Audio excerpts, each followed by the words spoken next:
What's up, guys? I hope you're well. Chadeo here. Today, we're checking out the evolution of F1 testing. Let's get into it, shall we?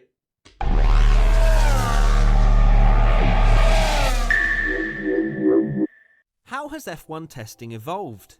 Well, it's a completely different beast to what it used to be, that's for sure.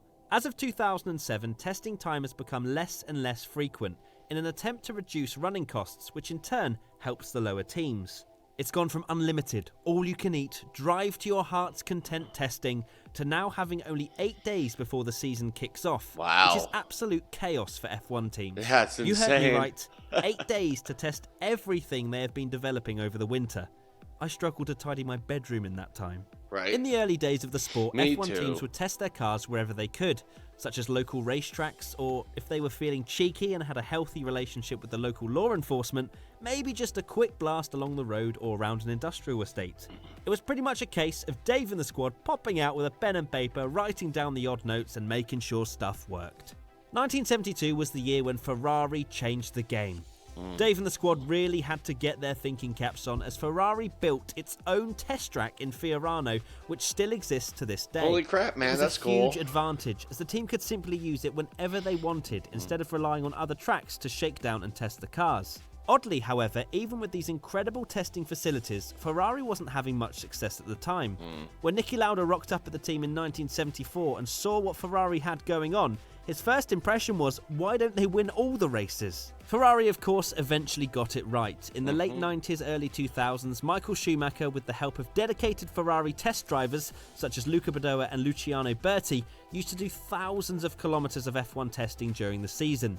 In fact, there are even stories of Schumacher flying to Fiorano during race weekends, testing until it got dark, and then flying straight back to wherever the race was just to gain a bit more understanding, an advantage that no other team had. Speaking of using aviation, as learned from Mark Priestley's book The Mechanic, McLaren hired out the Santa Pod Raceway drag strip in the early 2000s to test a huge upgrade that they had designed.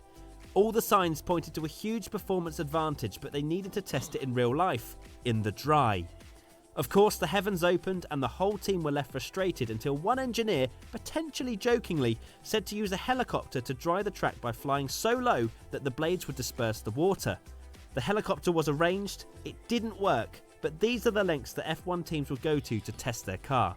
Unsurprisingly, the consequence of unlimited testing is that it costs an enormous amount. True. To combat this, in 2007, track testing was reduced to 30,000 kilometers a year, and teams were only allowed to use one car at a time, instead of 2 or sometimes even 3.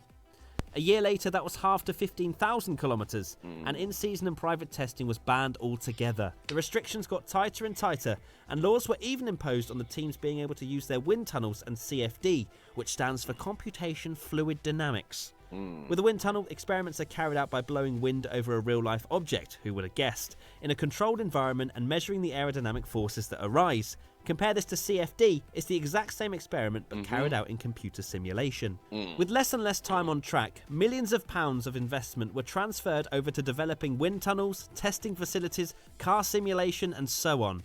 The data F1 teams are able to extract from any given test session in this present day, for both simulation and on track, are leaps and bounds ahead of what they used to be able to learn. True. Dave and the squad would be gobsmacked at what information teams are able to acquire these days. They need to as well.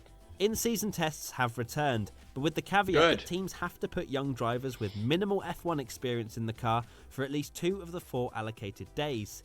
That also means teams are only allowed 8 days of pre-season testing, making it crucial that every single second counts. Which is why it spelt disaster for McLaren Honda in 2017 when they were breaking down constantly during testing, covering only 1,978 kilometers before the first race of the season in Australia.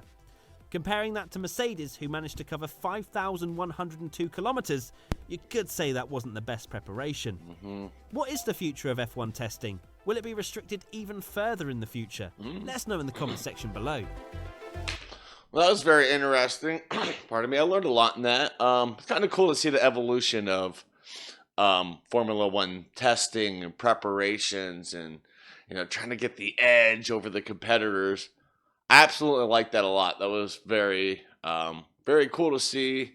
Yeah, I hope you guys enjoyed it too. With that being said, I want to thank you all for watching. Stay safe and don't forget to wash your hands. Bye.